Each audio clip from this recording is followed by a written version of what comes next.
Hi, Basil, Pat, Steve. I'm so sorry I couldn't be there tonight for your wonderful celebration, but I did create this little slideshow for you. I had a lot of fun doing it, brought back a lot of good memories. I hope you enjoy it.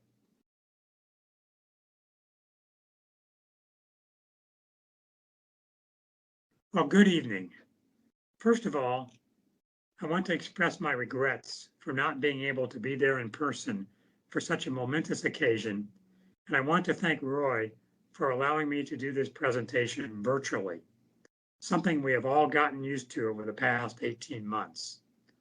I want to express a warm welcome to Alex and Chris, although I haven't met Chris yet. But this evening is really about the older guys in the room. Before we get started, I want to express special thanks to Doug Martin. Doug has been and is the unofficial archivist of Fort Wayne Cardiology, Parkview Cardiology. With the recent retirement of Kathy McCoy, he is the longest tenured non-physician member of the cardiology practice. Thank you, Doug, for all of your help in putting this presentation together and for being such a good friend over the many years. I knew that I wanted to do some type of tribute to the three retired and retiring physicians being honored this evening, with whom I have had the honor and pleasure to work with for more than 30 years. I thought I could do a sappy, nostalgic look back at their careers, but then I thought, nah. How about a rose type of presentation? But again, that was not appealing to me. So ultimately, I decided to do a look at the practice changes that have occurred over the time span of their careers, which in the case of Basil was in excess of 40 years, a remarkable run. Over the span of the past four decades, there have been many changes in medicine. Here is some information taken from Eric Topol's book, Deep Medicine. You can see the remarkable influence the business of healthcare has had on both the job market, a fourfold increase in healthcare-related employment, and the economy, with a remarkable 20-fold increase in the annual healthcare spending per person per year, and a more than doubling of the percentage of gross domestic product contributed by healthcare. From a more physician-related standpoint, you can see the marked reduction in the time allotted to patient care. Fortunately, our numbers have not become quite this draconian, at least not yet. But please pay attention to the last line of this table, as this is what we will be delving into. So along these lines, I call this talk the Then and Now Show. As you all know, there have been many changes over the years. But these guys still look pretty good, don't you think? But tonight, I want to focus more on terminology and how that has evolved over the years. This conversation between Humpty Dumpty and Alice sets the groundwork for the direction we will be going this evening. So, to start with a familiar example, 40 years ago, when Corona was uttered, this was what came to mind, at least to my mind.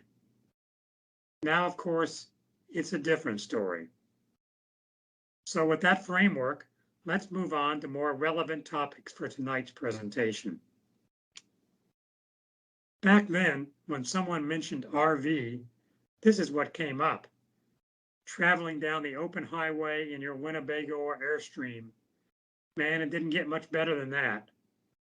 Nowadays, of course, it's somewhat of a different story. As all the medical people in the room are aware, but for those non-medical people, I'll do a little bit of explaining here.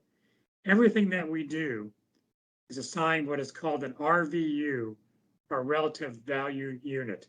So cardiac ultrasound studies, EKGs, stress tests, monitoring devices, and every other procedure are all assigned one of these RVUs, and based upon that number, a monetary value is generated, and that is how we get paid. Now, have you ever seen two squirrels fighting over an acorn? Well, let's replace that acorn with a billable procedure such as an EKG. This can result in some interesting scenarios. Now, I know that Dave and Kevin are probably rolling their eyes out there thinking, boy, that guy is like the pot calling the kettle black. Well, all I can say to that is, do your own damn talk. This is something that also has become familiar to us over the past 18 months. But again, the connotation of the word has changed over that period of time. Some of you in the room are too young to remember these, but these are the medical genres that many of us grew up with. Dave Schleinkoffer, if you're out there, take note of the price of these magazines. I read recently where the average price of a comic book today is $2.99. But in today's world, telemedicine has a different meaning and provides for, let's just say, a unique way of interacting with patients. Now, we are coming into fall, which of course means football season. We all know that on the field, players congregate before each play to map out the next play. Here in the office, we have a similar strategy for planning the day. But one of the more popular terms of modern day medicine is this. But back in the day, EMR was something we learned about in physics class. Today, however, it has a different association, electronic medical records, a term near and dear to our hearts, and something that we love to interact with each and every day. And speaking of EMR, here's a term that is guaranteed to bring out certain emotions. But it didn't always mean that. There have been many epics over the years. These are some of the most famous. But when someone says epic to a physician today, generally only one springs to mind. Suffice it to say, this system has provided us with countless hours of uninterrupted joy and fun. It has also created a sprawling campus of greater than 1,000 acres in Wisconsin, which employs greater than 10,000 persons and whose CEO is worth nearly $7 billion. All of that being said, perhaps there is some resemblance between past and current epics. The explosion of electronic medical records has also resulted in some new word connotations. We are all familiar with this. Perhaps someday the United States will catch up with the rest of the world in using it. Nowadays, however, we all have our own metrics, which need to be fulfilled and of which we are continually reminded of by the joys of Epic. On a more patient-centric note, there have also been changes in the implications of some terms over the years. Here is Basil in the office celebrating the 106th birthday of a longtime patient, Della. Now, I do have it on good authority that despite rumors to the contrary, Dr. Genetos did not also take care of Della's mother and grandmother. Today, however, continuity of care carries a somewhat different meaning for both the patient and the physician. To quote Forrest Gump, life is like a box of chocolates. You never know what you're going to get. I think many patients probably feel the same way when they walk through the clinic door. On the plus side, however, fortunately, all of our chocolates are good. Just like other aspects, the business side of medicine has not escaped changes in the nuances of terminology over the years. When I came here for a job interview, I was given the usual tour of the facilities and meetings with various physicians and staff over a couple of days, just like happens today. I'm sure that Basil doesn't remember this, but on one of the evenings I was here, we went to the Acme Bar and Grill on Main Street, which is now closed. So at that time, the cardiology physicians would have their weekly schedules printed on a 3x5 card, which we would carry with us. During dinner, Basil wrote the terms of employment, salary structure, time to partnership, vacations, etc., on the back of one of those cards, and we shook hands. Of course, there was a formal contract later, but basically that was how the process went. Today, of course, it's a different scenario. There are different perspectives on many things involved between the involved parties. Different expectations with regards to work, and different expectations with regards to payment.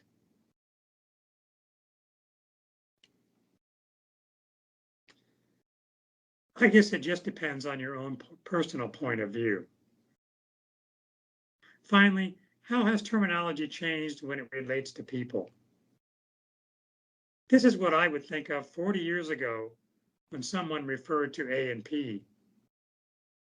Now, of course, APP stands for Advanced Practice Provider, such as nurse practitioners, of whom we have several excellent ones, and physician assistants. To me, however, I think the term APP to some extent lessens the dignity of their accomplishments. The word doctor comes from the word docere, meaning to teach. Likewise, the word nurse comes from the Latin word nutrire, meaning to nourish. And that's how it was routinely in the past. But now, terminology has evolved. Good or bad? I don't know, but certainly different. I would just like to close with 3 very brief personal recollections about Steve, Pat, and Basil. Years ago, Steve Brown and I would have a ritual before our periodic board meetings to go to the Acme Bar. Believe it or not, the Acme was not the only bar or restaurant in Fort Wayne. There we would recap, discuss, and I guess you could say wax philosophically before the meeting about the issues surrounding Fort Wayne cardiology, while indulging in a couple of beers and the heart-healthy menu item called the sampler, which consisted of such things as onion rings, fried mushrooms, and mozzarella sticks. I must say, Steve, I do miss those discussions. Pat, I can still remember the day when you and I sat down in one of the small waiting rooms outside the Parkview ER at the old Randalia Hospital and talked about our sons, Mike and Anthony. I remember it in part because we both wore coats and ties, so that tells you how long ago it was. I won't get into the details here, but you offered some advice which I continue to rely on to this day. Thank you for that. And Basil, first of all, thank you for hiring me some 32 years ago. I can remember shortly after having started working here, when Ray Dustman, who for those of you who don't know, used to be a member of our group back when he was a real doctor. You are there, Ray. It's all in good fun. At any rate, Ray told me that if I ever had a clinical practice question to, quote, ask Basil, unquote. It was advice that I used many times and was never steered wrong. So to all 3 of you, thanks for the opportunity of being able to work alongside you for the past 30+ years. It has been an honor, a privilege, and quite a ride. Again, I am sorry I could not be there personally tonight, but please enjoy the rest of the evening and stay happy and healthy going forward. Best wishes to you all.